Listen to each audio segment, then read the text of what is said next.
ကျမကဝါမအုစုမိစာတောင်းကြေးရွာကပါကျမတို့မိစာတောင်းကြေးရွာမှာမတ်လ14ရက်နေ့စေနာရီ40ချင်းနေ့မှာလျက်နဲ့ဘုံလာပြီးမှကြေးတယ်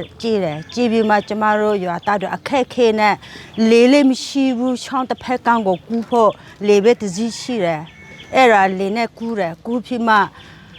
မိစာတိအထက်ကကြောင်းမှာတရက်နေတယ်တရက်နေပြီးမှ15ရက်နေ့တလင်းကိုနေညနေ4နာရီကျော်ပန်းဝန်းကျင်မှာပြန်ပြီးမှဘုံကြေးတယ်ရွာမှာအဲ့ဒါ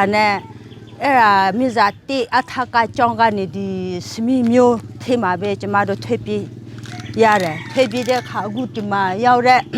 နေတယ်စာဝတ်နေရတော့အကုန်လုံးအဆင်ပြေပါတယ်ဒီကလူကြီးတွေပေးလို့အခုတော့တာသမင်း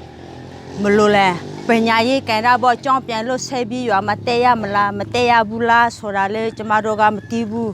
စီပွားရေးလက်တအားခက်ခဲတယ်ကိုနေမြေမှာပေါ့ကိုအိုးအင်ယာကိုမြေတွေမှာပြန်လို့ပြင်ချင်တဲ့စိတ်တော့ရှိတယ်ဟိုအပီလာ73ရက်နေ့မှာကျမပြန်လို့ရွာမှာခဏလေးပြန်တဲ့ခါမှာရွာမှာကြည့်ရင်တော့အိမ်တော့6ဆောင်မင်းလောင်တယ်ကျန်တဲ့အိမ်တွေတော့တန်ဖြူတွေခေါင်းမို့တွေအကုန်လုံးပေါက်တယ်နောက်ပြီးအိမ်နေရတွေလည်းအကုန်လုံးပြိုတယ်အဲ့ဒါတော့အများကြီးတွေ့ရတယ်နောက်ပြီးစီးပွားကိုမှမြေပေးတယ်ဘာတွေထားတာလည်းအကုန်လုံးထရတော့မရှိဘူးဆိုတော့အကုန်လုံးပဲပြိုတာပေါ့ကျင်းနေတာပေါ့တရားလုံးအဲ့ဒါကျမတို့လှုပ်ထားတဲ့စီးပွားရေးတွေလည်းအကုန်လုံးပြည့်စည်တယ်နောက်ပြီးမှဟိခေပြင်မှာရှိတဲ့မြေပေးတော့အကုန်လုံးတွေလည်းအကုန်လုံးတလို့ပဲပြည့်စည်တာပဲကျွေးတွေနွားတွေလည်းတလို့ပြည့်စည်တာပဲဘာမှလည်းမမြင်ရဘူးလဲရတဲ့လူတော့အများကြီးပဲတည်တဲ့လူတော့6ယောက်ယောက်တည်တယ်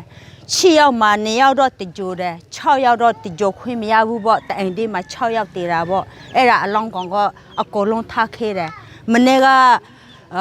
အပီလာ73ရက်နေ့ကျမအိမ်မှာပြန်တဲ့အခါကြည့်ရတော့အဲ့ဒီအလောင်းကောင်တွေလည်းမရှိတော့ဘူးအယိုးတွေလည်းမရှိတော့ဘူးကျမတို့အိမ်နာမှာဖြစ်တာလေ